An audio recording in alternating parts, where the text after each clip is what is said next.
Hello guys, welcome back. আজকে যে টপিকটা নিয়ে ডিসকাশন করব সেটা হচ্ছে শেয়ার হোল্ডিং প্যাটার্ন। ফান্ডামেন্টাল অ্যানালিসিসের মধ্যে সবথেকে বড় এবং ইম্পর্ট্যান্ট পার্ট হচ্ছে শেয়ার হোল্ডিং প্যাটার্ন। এখন শেয়ার হোল্ডিং প্যাটার্ন বলতে আমি কি বুঝছি বা কি বোঝা উচিত?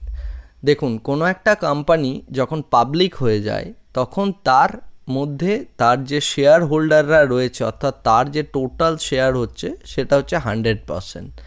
এই যে 100% শেয়ার রয়েছে, এই 100% শেয়ার কিভাবে ডিস্ট্রিবিউটেড সেই জিনিসটার উপর নির্ভর করে আমাদের শেয়ার হোল্ডিং প্যাটার্নটা ডিসাইড হয়। অর্থাৎ মানে যে সমস্ত এন্টিটিসরা, অর্থাৎ যে সমস্ত প্লেয়াররা এই 100% যে ইকুইটি রয়েছে সেটাকে হোল্ড করতে পারে, তার মধ্যে প্রথম হচ্ছে প্রোমোটার, সেকেন্ড যেটা রয়েছে সেটা হচ্ছে এফআইআই অর্থাৎ ফরেন ইনস্টিটিউশনাল ইনভেস্টার, থার্ড যেটা রয়েছে সেটা হচ্ছে ডিআইআই অর্থাৎ ডোমেস্টিক ইনস্টিটিউশনাল ইনভেস্টার, ফোর্থ রয়েছে পাবলিক আর ফিফথ হচ্ছে গভর্নমেন্ট। এই 5 ধরনের প্লেয়াররা থাকে।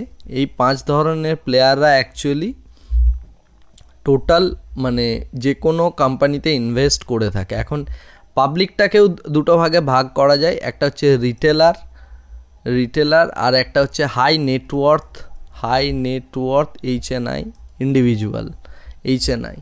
আমরা এই দুটো ভাগে ভাগ করতে পারি। অনেক ক্ষেত্রে এই HNIদের আমরা এফআইআইয়ের মধ্যেও ফেলি, বাট এটা ফরেন ইনস্টিটিউশনাল ইনভেস্টারই জেনারেলি হয়ে থাকে। তো আমরা পাবলিককে দুটো ভাগে ভাগ করব, একটা হচ্ছে রিটেলার আর সেকেন্ড হচ্ছে HNI। তো এই হচ্ছে টোটাল প্লেয়ার যারা কোনো একটা কোম্পানির শেয়ারের মধ্যে ইনভেস্ট করে। এখন প্রোমোটার বলতে আমরা কাদের বুঝি? প্রোমোটার বলতে আমরা তাদের বুঝি যারা কোম্পানির ফাউন্ডার, অর্থাৎ যারা কোম্পানির মেন ওনার, অ্যাকচুয়াল ওনার যারা হয় তারাই হচ্ছেন প্রোমোটার। তো মনে করুন কোনো একটা কোম্পানি যদি প্রফিট করতে থাকে বা প্রফিট করবে, এটা সবার আগে জানতে পারে হচ্ছে প্রোমোটাররা, অর্থাৎ যে কোম্পানির ওনার তারা সবার আগে জানতে পারে। এক্সাম্পল স্বরূপ বলা যায় যে রিলায়েন্স সামনের মাসে প্রফিট করবে কি করবে না, এই ইনফরমেশনটা সবার আগে থাকবে কিন্তু মুকেশ আম্বানির কাছে, কারণ মুকেশ আম্বানি হচ্ছে রিলায়েন্সের প্রোমোটার। সেই কারণে প্রোমোটার হোল্ডিংকে সবার আগে গুরুত্ব দেওয়া হয়, তারপরে FII, DII, public and government এই হোল্ডিংটা রয়েছে। তো কোনো একটা কোম্পানির শেয়ার হোল্ডিং প্যাটার্ন দেখে আমাদের বোঝা উচিত যে সেই কোম্পানিতে আমরা ইনভেস্ট করব নাকি করব না। এখন প্রোমোটাররা যদি তাদের স্টেক বাড়ায়, অর্থাৎ প্রোমোটার যদি ওপেন মার্কেট থেকে ইকুইটি শেয়ার পাবলিকের থেকে বা এফআইআইয়ের থেকে, ডিআইআইয়ের থেকে বা গভর্নমেন্টের থেকে কারোর থেকে কিনে নিজের যে আগের স্টেকটা ছিল সেই স্টেকটা যদি ইনক্রিজ করে, তাহলে কিন্তু আমরা এখানে বুঝতে পারবো যে সেই কোম্পানিটা ভালো পারফর্ম করবে। কারণ যার কাছে ইনফরমেশন থাকবে সে সবার আগে কিন্তু নিজের যে প্রফিটেবিলিটিটা বা নিজের যে প্রফিট করার যে ব্যাপারটা থাকে সেটা কিন্তু সে সবার আগে বাড়ানোর চেষ্টা করবে।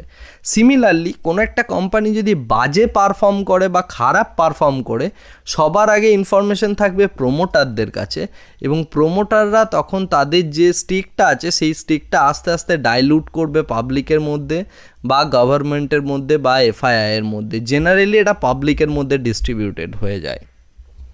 তো এই হচ্ছে শেয়ার হোল্ডিং প্যাটার্নের ফান্ডা, এবং মেনলি আপনাকে এই প্রোমোটার হোল্ডিং দেখে এবং প্রোমোটার কি করতে চাইছে সেইটা দেখে জাজ করে আপনাকে ডিসিশনস নিতে হবে যে সেই কোম্পানিতে আপনি ইনভেস্ট করবেন নাকি করবেন না। এখন এটাকে যদি আমি খুব সহজে এক্সাম্পল দিয়ে বোঝাতে যাই, তাহলে আমি একটা ওয়েবসাইটের হেল্প নেবো। সেই ওয়েবসাইটটা হচ্ছে screener.com। এখন screener.com যে ওয়েবসাইটটার কথা আমি বলছি, screener.com-এ আমি যতগুলো ফান্ডামেন্টাল অ্যানালিসিসের এখন অবধি ভিডিও করেছি, সমস্ত ভিডিওগুলোর যে সমস্ত প্যারামিটারগুলোর কথা বলেছি, সমস্ত প্যারামিটার আপনি screener.com-এ পাবেন। এটা আমার খুব পছন্দের একটা ওয়েবসাইট, এবং এই ওয়েবসাইট থেকে আমি মেনলি আমার সমস্ত রকম অ্যানালিসিসগুলো করে থাকি। তো এই হচ্ছে screener.com-এর ওয়েবসাইট। এখানে গিয়ে আপনি যদি কোনো একটা কোম্পানির নাম লেখেন বা টাইপ করেন, তাহলে আপনি সেই কোম্পানির সম্পর্কে ডিটেলসে জানতে পারবেন। তো এক্ষেত্রে আমি সবার আগে রিলায়েন্স লিখছি, রিলায়েন্স ইন্ডাস্ট্রিজ লিমিটেড। তো দেখা যাক রিলায়েন্সের যে সমস্ত আগে আমরা ইনফরমেশনগুলো পড়েছি সেগুলো দেখুন এখানে screener.com-এর মধ্যে আপনি পাবেন। রিলায়েন্সের টোটাল এই মুহূর্তের মার্কেট ক্যাপ কত, তার কারেন্ট প্রাইস কি রয়েছে, তার বুক ভ্যালু কত, তার স্টকের পিই কত রয়েছে, ROCE কত রয়েছে, ROE কত রয়েছে, ডিভিডেন্ড ইল্ড কতটা রয়েছে, ফেস ভ্যালু কি, সমস্ত কিছু ইনফরমেশন কিন্তু আপনি এখান থেকে পাবেন এই জাতীয় রেশিওসগুলো। এছাড়া আমরা যাচ্ছি পিআর কম্প্যারিজন, আমি নেক্সট ভিডিও বানাবো, quarterly result, profit and loss statement, এই প্রত্যেকটা জিনিসের ইন্ডিভিজুয়াল আমি ভিডিওস নিয়ে আসছি, যেখানে আমরা ব্যালেন্স শিট কী করে রিড করতে হয় সেটাও শিখব, ক্যাশ ফ্লোজ জিনিসটা কী। এরপরে আমি আসছি রেশিওস, বিভিন্ন রকম যে রেশিওসগুলো আছে, ROCE, ওয়ার্কিং ক্যাপিটাল বা বিভিন্ন রকম ক্যাপিটাল স্ট্রাকচারটা কিভাবে আছে সেইভাবে। এরপরে আমি আসছি শেয়ার হোল্ডিং প্যাটার্ন, অর্থাৎ আমি যেটা বলতে চাইছিলাম যে শেয়ার হোল্ডিং প্যাটার্নটার দিকে আপনাকে লক্ষ্য রাখতে হবে। সবার আগে রয়েছে প্রোমোটার, তারপরে দেখুন FII, তারপর DII, তারপর গভর্নমেন্ট, তারপর পাবলিক। এখন রিলায়েন্স ইন্ডাস্ট্রিজের কথা যদি আপনি ভাবেন তাহলে দেখুন রিলায়েন্সের প্রোমোটার হোল্ডিং কিন্তু 50%। কোনো কোম্পানির প্রোমোটার হোল্ডিং যদি 50% বা তার থেকে বেশি হয় তাহলে জানবেন সেই কোম্পানিটার মধ্যে প্রোমোটারদের সেই কোম্পানিটাকে ব্যবসা চালানোর যথেষ্ট ইচ্ছে আছে এবং তারা সেই ব্যবসা থেকে প্রফিট করতে চায়। ঠিক আছে, তো সেই কারণেই দেখুন রিলায়েন্সের প্রোমোটার হোল্ডিং দেখুন কনস্ট্যান্টলি মানে একটা 50%-এর ওপর আছে। এখন ডিসেম্বর 2022-তে রিলায়েন্সের শেয়ার হোল্ডিং প্যাটার্ন যদি দেখেন সেক্ষেত্রে দেখুন অনেকটা 50.49। এরপরে রয়েছে FII-দের কতটা রয়েছে, DIIs-দের কতটা রয়েছে, গভর্নমেন্টের কতটা রয়েছে এবং পাবলিকের কতটা রয়েছে। রিলায়েন্স মাত্র 10% ইকুইটি পাবলিকের হাতে রয়েছে, বাকিটা দেখুন FII, DII-এর হাতে রয়েছে এবং প্রোমোটারদের হাতে রয়েছে, রাইট। তো এইটা হচ্ছে রিলায়েন্সের স্ট্রাকচার, 50% এবং 50%-এর বেশি বলেই রিলায়েন্স অনেকটা স্ট্রং কোম্পানি। এখন যদি আমি একটা উইক কোম্পানির এক্সাম্পল নিই, ফর এক্সাম্পল সুজলন, আপনার কাছে এখানেই ক্লিয়ার হয়ে যাবে অ্যাকচুয়ালি যে কোন কোম্পানি ভালো, কোন কোম্পানি খারাপ বা কোথায় ইনভেস্ট করা উচিত। অনেকেই আছেন যারা সুজলনে ইনভেস্ট করে থাকেন, শর্ট টার্ম ট্রেডিং করেন ইত্যাদি, বাট আমি এগুলো একদমই পছন্দ করি না।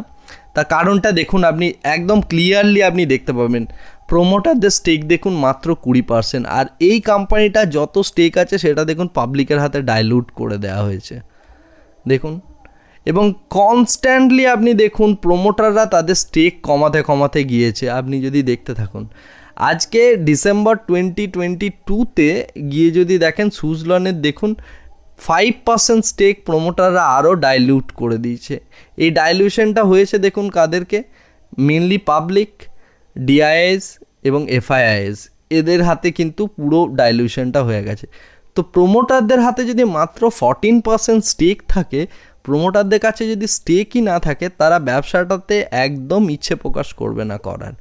তো এই শেয়ার হোল্ডিং প্যাটার্নটা দেখে আপনাকে বুঝতে হবে কোন শেয়ারটা স্ট্রং, কোন শেয়ারটা স্ট্রং না। যেগুলো উইক শেয়ার সেগুলোকে আপনি কোনোভাবেই আপনার পোর্টফোলিওতে রাখবেন না এবং এক্সপেক্টও করবেন না যে সেই শেয়ারটা একটা এক্সট্রা অর্ডিনারি রিটার্ন আপনাকে দেবে। আশা করি আমি বোঝাতে পারছি। আপনারা screener.com ভিজিট করতে পারেন। screener.com খুব ভালো একটা ওয়েবসাইট যেখানে সমস্ত কিছু ইনফরমেশন একত্রিতভাবে পাওয়া যায়, তবে এটা একটু ব্যাকডেটেড থাকে।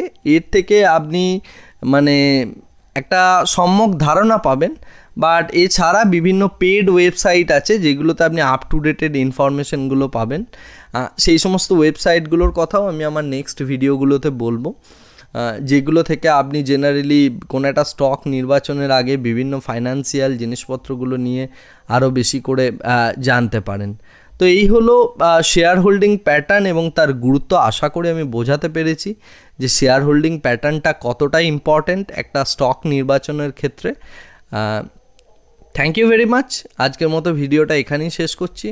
দেখা হবে আমাদের আরেকটা ফাইন্যান্সিয়াল মেট্রিক্স নিয়ে, এবং এরপরে আমি হয়তো quarterly result, profit and loss statement, balance sheet ইত্যাদি জিনিসগুলো কিভাবে পড়তে হয়, পিয়ার কম্প্যারিজন কিভাবে করতে হয়, এবং কিছু ফান্ডামেন্টাল অ্যানালিসিসের আরও কিছু কনসেপ্ট নিয়ে সেই জিনিসগুলো নিয়ে আমি আমার নেক্সট ভিডিওগুলো করব। Thank you very much, bye by.